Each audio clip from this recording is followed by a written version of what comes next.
SSC পরীক্ষার ফল প্রকাশের পর থেকেই অপেক্ষা করছিলাম কবে যাব কলেজে। অবশেষে সেই প্রতীক্ষার অবসান ঘটে 16 জুলাই। এদিন আমি কলেজে ভর্তি হই। কথা ছিল 30 জুলাই আমাদের নবীনবরণ অনুষ্ঠান হবে, কিন্তু কোটা সংস্কার আন্দোলনের জেরে সকল শিক্ষা প্রতিষ্ঠান বন্ধ ঘোষণা করা হয়। এই আন্দোলনের এক পর্যায়ে সরকারের পতন ঘটে। তখন ঘটনাবহুল একটা সময় পার করছিলাম। ওই পরিস্থিতির মধ্যেই 8 আগস্ট হয় আমাদের নবীনবরণ। আগের দিন রাতেই আমি কলেজে যাওয়ার জন্য পোশাক এবং ব্যাগ গুছিয়ে রেখেছিলাম, কারণ দিনটির জন্য আমি অপেক্ষায় ছিলাম। কলেজে যাওয়ার জন্য সকাল 9:45টার দিকে বাবার সঙ্গে বাসা থেকে বের হই। সেদিন পৌঁছাতে সময় লেগেছে মাত্র 12 মিনিট।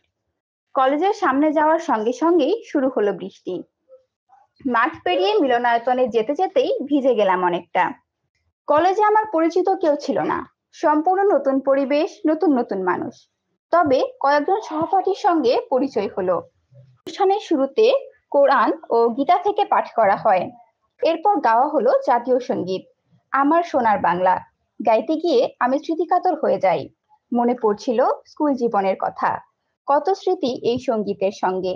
যাই হোক, এরপর কোটা সংস্কার আন্দোলনে নিহত শিক্ষার্থীদের স্মরণে সবাই 1 মিনিট দাঁড়িয়ে নীরবতা পালন করেছি। নীরবতা পালন শেষে ফুল দিয়ে নবীন শিক্ষার্থীদের বরণ করে নেওয়া হয়।